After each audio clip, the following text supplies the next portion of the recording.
그 첫 번째 원인으로는 바로 트럼프 행정부의 경제 정책을 들 수가 있습니다. 트럼프 대통령은 상호관세 정책을 통해서 무역 전쟁을 일으키고 이로 인해서 미국 경제의 불확실성이 커졌습니다.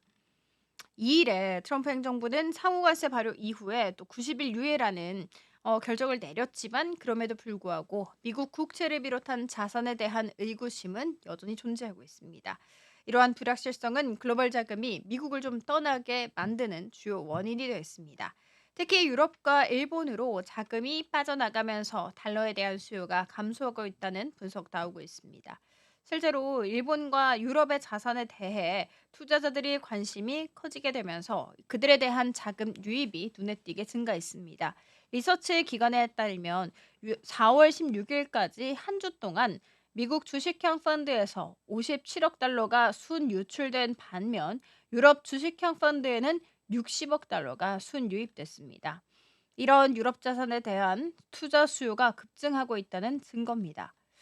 그리고 일본 역시 비슷한 경향을 보이고 있습니다. 일본 주식형 펀드에는 20억 달러 이상의 자금이 유입됐고 이에 따라서 엔화는 상대적으로 강세를 보였습니다. 트럼프 행정부가 진행하는 관세 협상과 더불어서 일본 엔화는 강세를 보였으며 이는 달러의 하방 압력을 가하는 요소가 됐습니다. 18일 뉴욕 외환시장에서 달러엔 환율은 1달러당 142엔 선으로 마감했으며 이는 1월 8일에 비해서 약 10%가 하락했습니다. 자, 그렇다면 왜 트럼프 대통령의 경제 정책과 관련된 불확실성이 글로벌 자금의 이동에 영향을 좀 미쳤을까요? 첫째, 트럼프 행정부의 관세 정책은 무역 전쟁의 우려를 키우고 이로 인해서 글로벌 경제 성장에 대한 불확실성을 증대시켰습니다.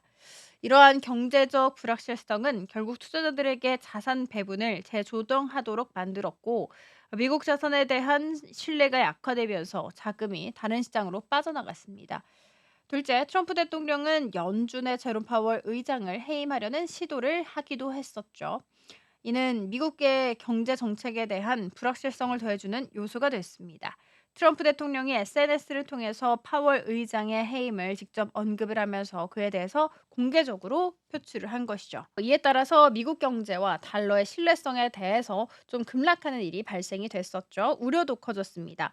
유럽의 프랑스 또 재무장관은 트럼프 대통령의 파월 의장 해임이 실제로 만약에 이루어진다면 달러의 신뢰성은 훨씬 더 훼손될 수 있을 것이라고 경고를 했습니다.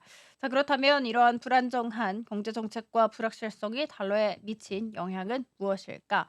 우선 달러가 약세를 보이면서 글로벌 자금의 흐름이 크게 변화했습니다. 미국을 떠난 자금은 유럽과 일본으로 몰려갔고 이는 해당 지역의 통화 강세를 유발했습니다. 예를 들어서 유럽 통화인 유로화와 스위스 프랑은 강세를 보였고 일본 엔화 역시 강세로 돌아섰습니다. 이는 트럼프 행정부의 정책이 글로벌 자산 시장에 끼친 영향을 분명히 보여주는 사례입니다. 또한 트럼프 대통령이 제시한 관세 정책은 미국 외부의 경제에 부정적인 영향을 미쳤을 뿐만 아니라 미국 경제 내부에도 심각한 후폭풍을 일으켰습니다. 글로벌 자금이 미국을 떠나는 이유는 바로 이러한 불확실성 때문이며 이는 결국 미국 경제 성장 둔화와 달러의 가치 하락으로 이어졌습니다. 하지만 달러의 약세가 단기적인 현상에 그칠 것인가 아니면 장기적으로 지속될 것인가에 대한 논란도 있습니다. 일부 전문가들은 미국의 경제 정책에 대한 우려가 계속해서 달러를 약화시킬 것이라고 경고하고 있습니다. 반면 미국 경제가 여전히 세계 경제에서 가장 중요한 역할을 한다는 점에서 달러의 가치가 다시 회복될 가능성도 존재한다고 주장하는 사람들도 있습니다. 오늘 발표를 마무리하면서 여러분께서는 달러의 약세가 글로벌 경제에 미치는 영향에 대해서 어떻게 생각하는지 한번 되짚어 보시면 좋겠습니다.